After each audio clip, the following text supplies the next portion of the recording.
Nesse segundo módulo, nós vamos estudar propriedades de problemas de programação estocástica em 2 ou mais estágios, com a hipótese de recurso. Essa apresentação, esse conjunto de slides, se baseia no livro texto principal, que é o livro do Birger Louvot, e cobre algumas partes selecionadas do capítulo 2, do capítulo 3 e do capítulo 4. São realmente extrações bastante pequenas desses 3 capítulos, mas a apresentação permeia os 3 capítulos. Então, qual é o conteúdo que nós vamos cobrir aqui? Primeiro, nós vamos fazer uma rapidíssima apresentação, uma revisão de probabilidades, mais no sentido de relembrar algumas palavras-chave que nós vamos empregar ao longo do curso. Eu assumo que o tema probabilidades é razoavelmente bem dominado por todos. O que a gente vai precisar aqui de probabilidades não é avançado de forma nenhuma, é bastante introdutório até. E o objetivo dessa primeira parte do conteúdo é apenas fazer uma revisão rápida e chegar no teorema central do limite. Na sequência, nós vamos fazer uma distinção, nós vamos estudar problemas multiperíodos e problemas multi-estágios, fazendo uma diferenciação entre eles. Quanto que vale a pena introduzir múltiplos estágios e um problema que seja um problema de decisão de múltiplos períodos. Nós também vamos discutir propriedades dos problemas de programação estocástica lineares, tanto com restrições de integralidade nas variáveis, como com restrições na ausência dessas restrições, o que significa que as variáveis de primeiro ou segundo estágio são contínuas. Então nós vamos considerar os casos, propriedades também do caso, que o segundo estágio, as variáveis de segundo estágio são discretas. E isso para 2 ou múltiplos estágios com recurso também.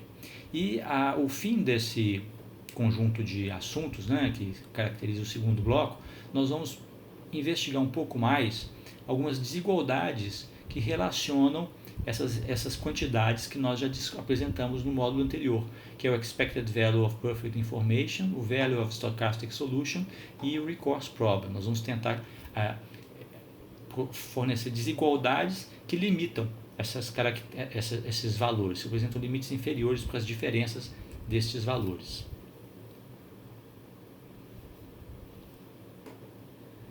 Então, nessa primeira parte de probabilidades, nós vamos considerar que a incerteza do nosso problema de programação estocástica, ela pode ser representada por meio de experimentos aleatórios. Nós vamos assumir essa analogia, E os resultados desses experimentos aleatórios são dados por esse estado ômega. O conjunto de todos os resultados possíveis é o conjunto ômega maiúsculo.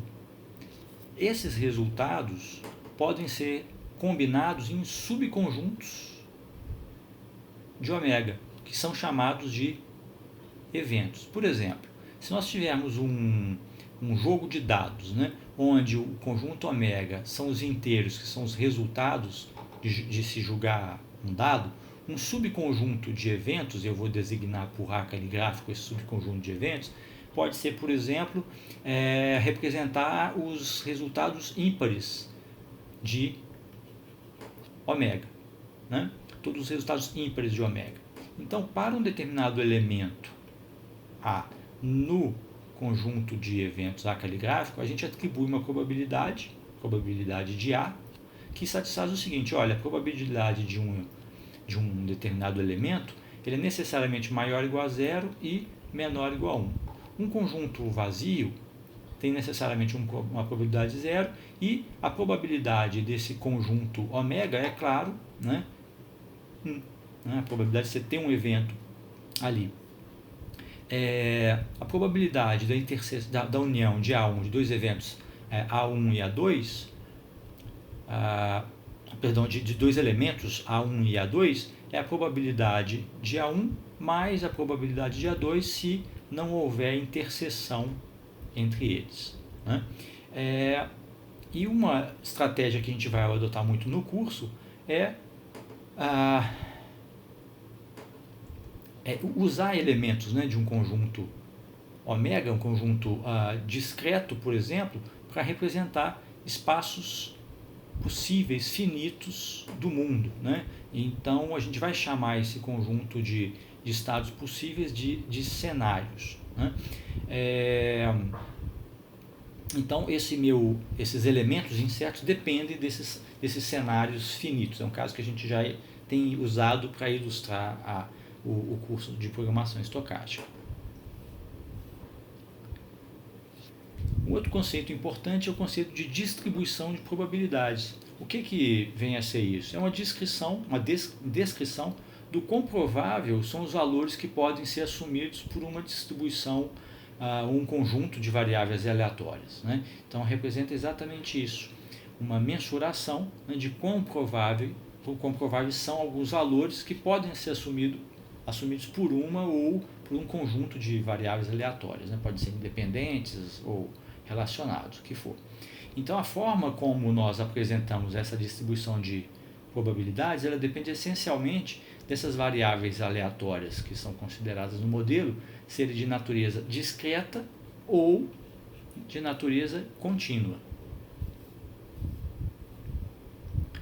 Se nós tivermos uma variável aleatória psi, nós vamos definir sua distribuição de probabilidades acumulada dessa forma aqui, ó, f de psi de x com uma probabilidade de que psi ser menor ou igual a x. O que é isso? É a probabilidade, né, desse conjunto aqui de eventos dessa variável ômega, né, tais que psi é menor ou igual a x. E a gente vai considerar dois casos aqui. Primeiro, o caso em que as variáveis são discretas, né, para caracterizar essas funções, e o caso em que as variáveis aleatórias são variáveis contínuas. No caso de variáveis aleatórias discretas, o que a gente vai definir? Essas variáveis elas são descritas, na verdade, por distribuições de probabilidade, né, que no seu termo em inglês a origem da palavra é probability mass functions, né, que corresponde à lista dos possíveis valores de psi, né, psi k, para todo k no conjunto k grande, né, com as seguintes propriedades. Essa função para um psi de k, ela necessariamente, essa função de distribuição de probabilidade, né, ela é necessariamente uma quantidade não negativa, e ela é exatamente a probabilidade que essa variável aleatória assuma o valor psi k, o valor particular psi k. Então, no caso da variável discreta, se você tem um psi k como um desses possíveis valores, a f de psi k ela representa exatamente a probabilidade da variável aleatória assumir aquele valor. E ela é uma quantidade não negativa. Se você agora somar todas essas funções de f de psi k para k pertencente a esse domínio k, né, você está somando essa quantidade e isso tem que dar 1. Esse domínio k é, por exemplo, o suporte, né, da sua função distribuição de probabilidade. Agora, no caso de variáveis aleatórias contínuas, nesse caso elas são descritas por funções denominadas funções de densidade de probabilidade. Nesse caso, a função f de psi não denota mais a probabilidade de ocorrência do estado psi, porque para uma distribuição psi, o f de psi, a probabilidade de você assumir um determinado valor particular é zero. No caso da contínua, ela é zero, diferentemente do caso discreto, né? Então, o que essa função ela vai ser utilizada para qual propósito?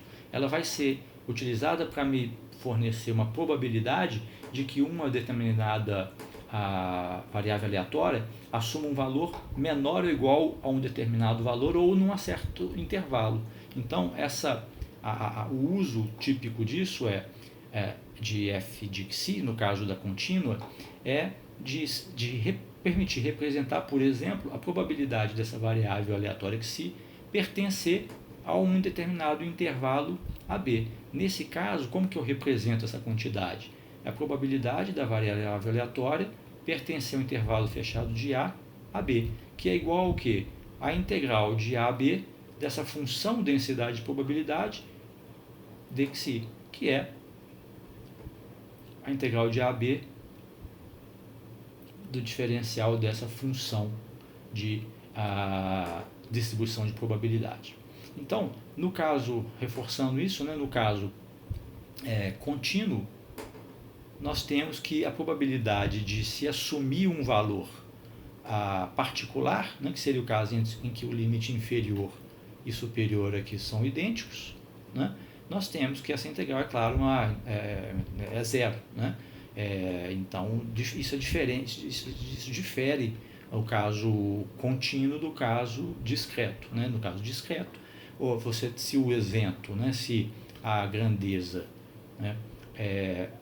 se K pertence, se a esse conjunto aqui, se 1, se 2 até se K, então F se K é essa probabilidade de ocorrência desse evento.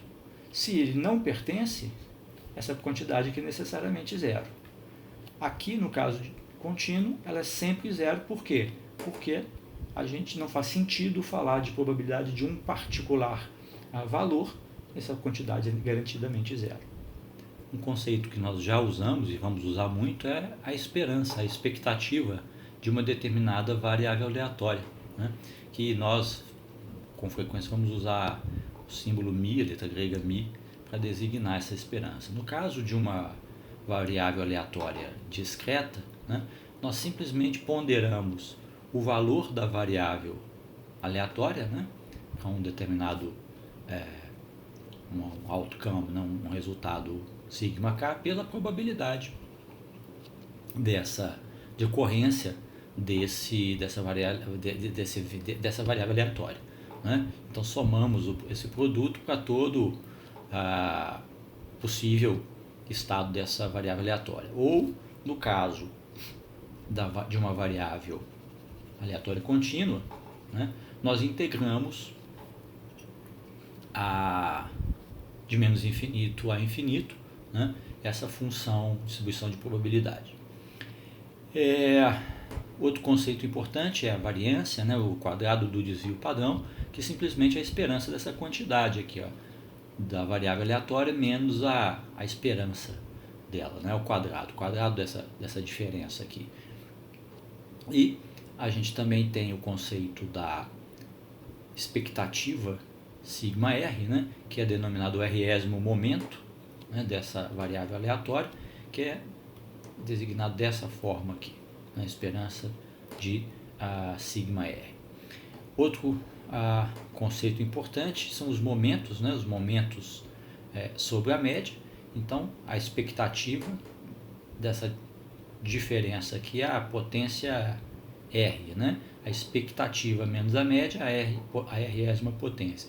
Então, a média é o primeiro momento e a variância é o segundo momento sobre a média. Essa é a interpretação aqui da variância, como sendo exatamente a aplicação deste caso para R igual a 2. Então, a variância é o segundo momento sobre a média. Bom, na sequência, nós temos a apresentação de algumas distribuições de probabilidade, tanto para o caso discreto quanto para o contínuo, e uma delas é a distribuição uniforme, distribuição muito simples. No caso de distribuição uniforme discreta, que é representada dessa forma, a probabilidade de termos uma saída, um outcome igual a i, para ir nesse intervalo de 1 a n, é o inverso de n, que é o número de elementos nesse conjunto. E no caso da contínua, segue raciocínio semelhante. A função densidade de probabilidade é o inverso de A, nesse caso o intervalo ela é contínua, no intervalo de 0 a A, então a função densidade de probabilidade é inverso de A nesse caso. Bom, outra distribuição bastante importante, discreta nesse caso, é a distribuição binomial, que é uma extensão, na verdade, da distribuição de Bernoulli. Na distribuição de Bernoulli, nós temos dois possíveis resultados para um determinado evento, é sucesso ou fracasso. Por exemplo, uma distribuição de Bernoulli seria julgar uma moeda, o resultado de de uma moeda, cara sendo sucesso e coroa sendo, por exemplo, fracasso, né? Então a distribuição binomial ela é a generalização desse processo de Bernoulli, em que eu permito executar esse processo de Bernoulli por mais vezes e verificar a probabilidade do número de sucessos, de encontrar P-sucessos e sucessos, por exemplo, dentro de N jogadas de Bernoulli, processos independentes de Bernoulli, com probabilidade P de sucesso em cada um deles, né? Então, mais uma vez, assim como no caso do Bernoulli, eu tenho dois resultados possíveis, né, para distribuição de binomial, sucesso e fracasso, e P designa a probabilidade de sucesso, né, como designa no caso de sucesso da distribuição de Bernoulli. Então, essa quantidade P de I de N fornece a probabilidade de I sucessos em N tentativas de Bernoulli, independentes, né? Então, a quantidade, a probabilidade de obter I sucessos em N tentativas é dada por essa quantidade. Combinação de N e I, vezes probabilidade de sucesso a potência I, o complemento dessa probabilidade, potência N menos I. Outra distribuição importante é a distribuição de Poisson, é uma distribuição contínua. Essa distribuição é bastante empregada para modelar, por exemplo, o número de vezes que um determinado evento ocorre num período de tempo. Por exemplo, o número de vezes que um serviço de emergência é chamado em uma hora, né? Isso é importante para dimensionamento desse tipo de serviço, né? de atendimento de emergência. Então, essa distribuição ela é caracterizada por lambda, que é a taxa da distribuição, que regula a taxa sobre a qual os eventos ocorrem, né? E P de I fornece o quê? Fornece a probabilidade de que o evento, né, por exemplo, a chamada de uma emergência, ocorra por I vezes no período em consideração, né? Então, a expressão da distribuição, né, de probabilidades está colocada aqui. A distribuição de probabilidades exponencial é uma distribuição que generaliza a distribuição geométrica para o caso discreto, e para um evento com taxa de sucesso lambda, né, o que essa distribuição fornece é a probabilidade de que o tempo de espera entre um sucesso e outro será que no caso aqui da expressão que nós estamos utilizando, né? Então essa expressão aqui ela me dá, por exemplo, me indica a probabilidade de que o tempo de espera de um evento com taxa de sucesso lambda vá se repetir exatamente num período de tempo que essa é a ideia da distribuição exponencial. E como eu mencionei, ela generaliza, né, para o caso contínuo, a distribuição discreta, que é a distribuição geométrica. Então ela é uma generalização dessa distribuição discreta. E por fim nós temos a distribuição normal, que é uma das mais conhecidas, né, que é parametrizada, né, pela expectativa e pela variância dessa distribuição, né? A distribuição normal, muito conhecida, ela tem uma forma, né, de boca de sino, né? Tem uma forma desse tipo assim. E aqui nós temos a média, né? E o desvio padrão, né? A variância, ela indica quanto que essa curva está concentrada ou afastada dessa média. E ela é uma distribuição muito importante também pelo teorema central do limite. Na verdade, muitos processos seguem, né, essa distribuição de probabilidade, distribuição normal, né? Essa função de probabilidade dela, ela ocorre modelando diversos fenômenos, né? E a aplicação importante dela aqui para nós, além obviamente de permitir construir cenários, né, a partir dessa distribuição, cenários com suporte finito, né, por meio dessa distribuição, Clocker pode ser usada para ela própria, né, a forma contínua dela, pode ser utilizada para a construção de cenários em programação estocástica. Mas ela também é muito utilizada para a construção de cenários discretos, né? A distribuição contínua gerando cenários discretos que seguem essa probabilidade. E no caso aqui ela é muito importante também para nós por causa desse teorema, que é o teorema central do limite, né? O que esse teorema diz? Se nós executarmos um grande número de tentativas de um processo aleatório, né? Não sei qual que é a distribuição de base desse processo aleatório, né? Então, a distribuição de probabilidades para a soma, ou para a média, por exemplo, do resultado desse processo que nós estamos criando, é aproximadamente uma distribuição gaussiana ou a distribuição normal, né? Quanto maior o número de tentativas, melhor a aproximação com a distribuição de Gauss, né? Então, vamos dar um exemplo aqui, ó. Por exemplo, vou julgar uma moeda que ela é não viciada, né, não adulterada, por N vezes, né? Então, o resultado desse evento só pode ser cara ou coroa, né? E eu quero retornar o número de caras dividido pelo número de tentativas, né? O evento base em si, o evento de julgar a moeda, né, é uma distribuição de Bernoulli, na verdade, uma distribuição binomial de Bernoulli nesse caso, né, com probabilidade meio, né? Na medida que eu generalizo isso para julgar N vezes, né, e desejar uma probabilidade, uma taxa de sucesso fixa, aí eu tenho a distribuição binomial propriamente, né? Agora, então voltando ao caso do teorema central do limite, né? Se nós executarmos então um experimento por muitas vezes, a distribuição dos resultados retornados nesse experimento vai ser aproximadamente uma gaussiana com média meio. Então, qual que é o ponto central aqui? O meu evento base é um evento de Bernoulli, né? Julgar uma moeda é um evento de Bernoulli. Eu tenho probabilidade meio de obter cara e coroa. Eu vou julgar esse evento, vou julgar esse processo de Bernoulli por N vezes. Estou criando um evento base aqui, que é um evento agora binomial. Então, o que o teorema central do limite me diz? Faz isso muitas vezes, repete esse processo muitas vezes, e computa a média do número de caras, por exemplo. O que você vai obter? Você vai obter, por meio desse processo de julgar a moeda N vezes, um número muito grande de vezes, realiza esse experimento por muitas vezes, o que você vai obter é aproximadamente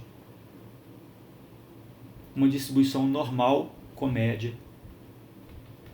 igual a meio, né? A média do número de eventos de cara que você obteve dentre essas N tentativas é aproximadamente meio, né? Ou se você retornar desse experimento, não a média, mas o número de sucesso, vai ser aproximadamente N sobre 2. É isso que esse resultado está nos dizendo. E ele é um resultado muito importante porque ele permite que a gente resolva problemas de programação. A gente se inspira nesse resultado para resolver problemas de programação estocástica por métodos aproximados, né, baseados em simulação de Monte Carlo, né? Esse é um uso importante desse resultado na programação estocástica.